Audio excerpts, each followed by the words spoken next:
আসসালামু আলাইকুম।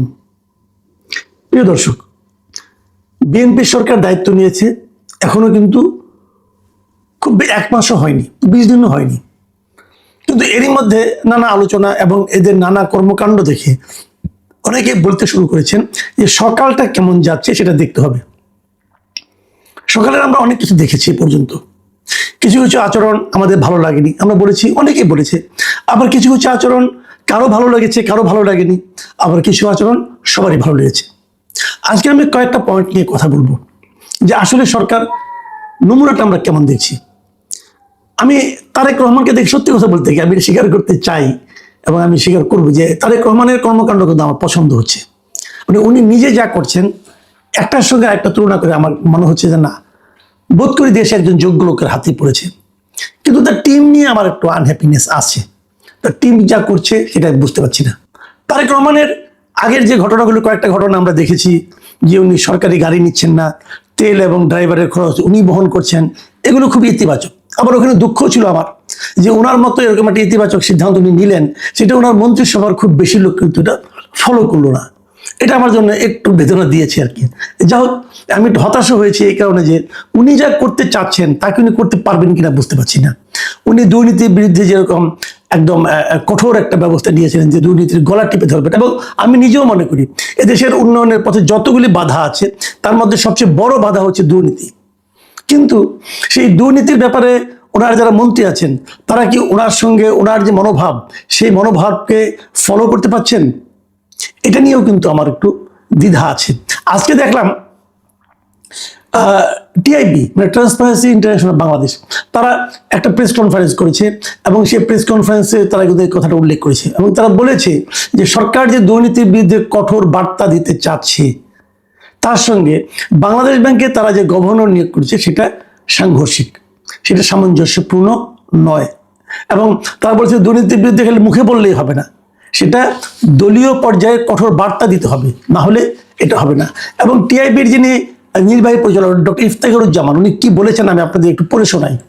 উনি বলেছেন, গণমাধ্যমে প্রকাশিত তথ্যে দেখা গেছে যে নবনিযুক্ত গভর্নরের ক্ষেত্রে জোরালো স্বার্থের সংঘাত বিদ্যমান। এমন নেতৃত্বের হাতে কেন্দ্রীয় ব্যাংক নিরাপদ নয় এবং এর ফলে নজরদারি সংস্থা হিসাবে বাংলাদেশ ব্যাংকের নিরপেক্ষ ভূমিকা পালনের সুযোগ বিঘ্নিত হবে। দেখেন, এই বাংলাদেশ ব্যাংকের গভর্নর নিয়ে কিন্তু শুরুতে একদম প্রথম দিনেই কিন্তু আমি বলেছিলাম এটা ঠিক হচ্ছে না, এবং এটা যে ঠিক হচ্ছে কি হচ্ছে না এই ব্যাপারে সরকারের দিক থেকে কিন্তু আমরা কোনো ধরনের ব্যাখ্যা অথবা বিশ্লেষণ পাইনি। সরকারের ভাবখানা, বিশেষ করে অর্থ মন্ত্রণালয়ের যিনি দায়িত্বে আছেন মিস্টার আমির খুসরো মাহমুদ চৌধুরী, উনি যেভাবে এটা প্রতিক্রিয়া প্রকাশ করেছেন আমার তো হতাশ লেগেছে। মানে উনি যেন কাউকে পাত্তাই দিতে চাচ্ছেন না। উনি বলতে চাচ্ছেন আমাদের একটা প্ল্যান আছে, আমাদের প্ল্যান আমরা বাস্তবায়ন করবো। কেন ভাইয়া, আপনার প্ল্যান কি?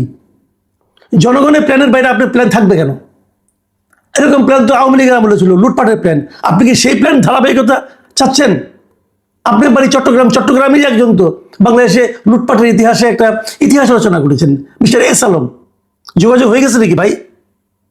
এ ধরনের প্রশ্ন কিন্তু আমরা করবো। ভাই, আমার দেশটাকে কে নিয়ে যাচ্ছে? আপনার প্ল্যানটা কি? নতুন সরকারের প্ল্যান থাকবে, আপনাকে সেই প্ল্যান এক্সপ্লেন করতে হবে। আপনি যেই হন না কেন, আপনাকে বলতে হবে কেন আপনি এই একজন গার্মেন্ট ব্যবসায়ীকে বাংলাদেশ ব্যাংকের গভর্নর বানাচ্ছেন। আপনি ব্যাখ্যা করেন, আমরা ব্যাখ্যাটা শুনি। ব্যাখ্যা তো করতে পারতেছেন না, কারণ আপনার কাছে কোনো ব্যাখ্যা নাই। যে উদ্দেশ্যে আপনি করেছেন সেই উদ্দেশ্যটা আপনি ব্যাখ্যা করে কারো কাছে আপনি এটাকে জাস্টিফাই করতে পারছেন না।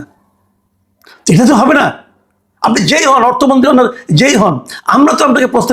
আজকে এই যে টিআইবির পক্ষ থেকে অফিসিয়ালি প্রেস কনফারেন্স করে বলা হলো যে যাকে আপনি দিয়েছেন তাকে দেওয়ার মাধ্যমে সরকারের দুর্নীতির বিরুদ্ধে যে আপোষহীন মনোভাব তার সাপোর্ট এটা করে না।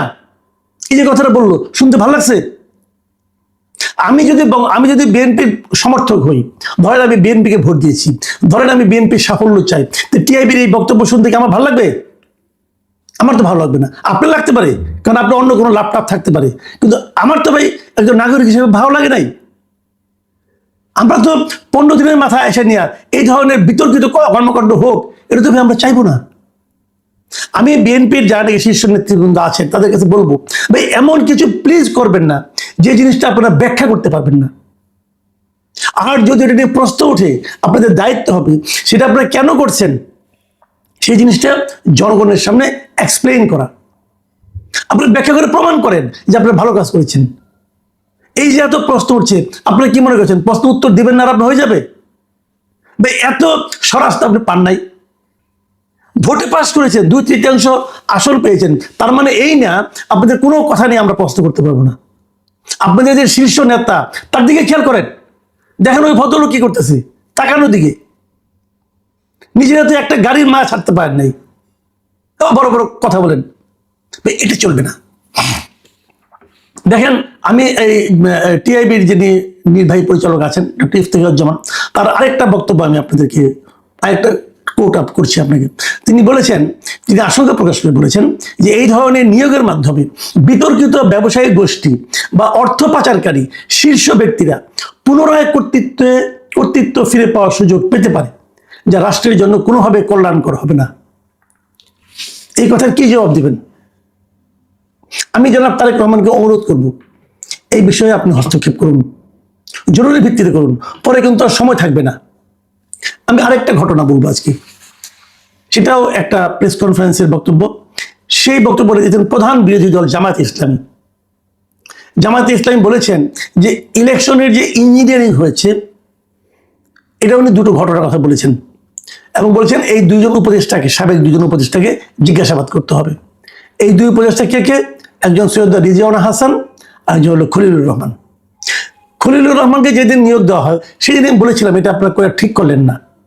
এই ক্ষেত্রে অন্য কোনো ব্যাখ্যা পেলাম না, এবং এই ব্যাখ্যাটা আমি স্বয়ং প্রধানমন্ত্রী তারেক রহমানের কাছে দাবি করছি যে আপনি তাকে নিয়োগ করেছেন, কেন করলেন? আপনি কার কাছে ধরা আছেন?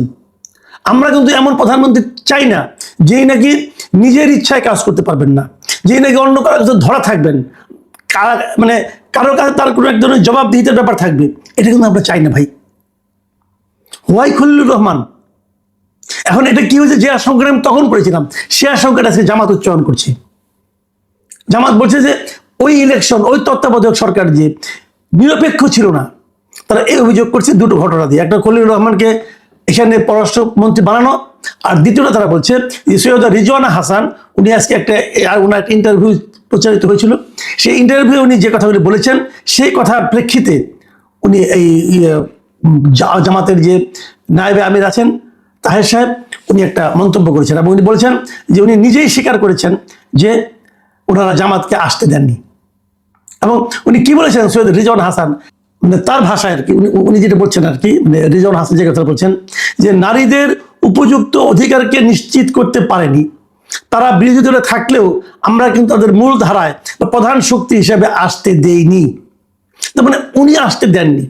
উনি বলতে চাচ্ছেন যে জামাতের কাছে নারীদের অধিকার নিয়ে প্রশ্ন আছে, এবং প্রশ্ন আছে বলেই ওনারা জামাতকে, যদিও জামাতের বিরোধী দলে আছে কিন্তু জামাতকে ওনারা মূল ধারায়, মানে মূল শক্তি হিসেবে, প্রধান শক্তি হিসেবে আসতে দেননি। ভাই আপনারা দেওয়া না দেওয়া কে? তার মানে আসতে দেওয়া না দেওয়ার ব্যাপারে ওনার একটা ভূমিকা ছিল ওনাদের মানে এই অন্তর্বর্তীকালীন সরকারের। এই ধরনের কথা যদি বলে তো ওনাদেরকে জিজ্ঞাসাবাদ করা উচিত। আসলে কি তাহলে ইঞ্জিনিয়ারিং হয়েছে? আসলে কি তাহলে মানে জামাতকে আসতে না দেওয়ার জন্য নানা ধরনের কর্মকাণ্ড হয়েছে, ফন্দি ফিকির হয়েছে? এটা তো কোনো কথা হলো না। আবার তাদের একজনকে এনে আপনি যখন উপদেষ্টা বানালেন তখন তো অনেকে সন্দেহ করতেই পারে, তাহলে আপনারা জানতেন এই ষড়যন্ত্রের ব্যাপারটা, এই ইঞ্জিনিয়ারিং এর ব্যাপারটা আপনিও জানতেন, এবং তারই পুরস্কার স্বরূপ ওনাকে নিয়ে আসছেন। জামাত তখন এটাও বলছে যে লন্ডনে আপনাদের সঙ্গে এই আন্ডারস্ট্যান্ডিং হয়েছিল। আমার কথা হলো, এমন কাজ কেন করবেন যে কাজ করলে প্রশ্ন উঠবে? দেখেন, আপনার প্রধান বিরোধী দল যেটা আছে, যারা আছে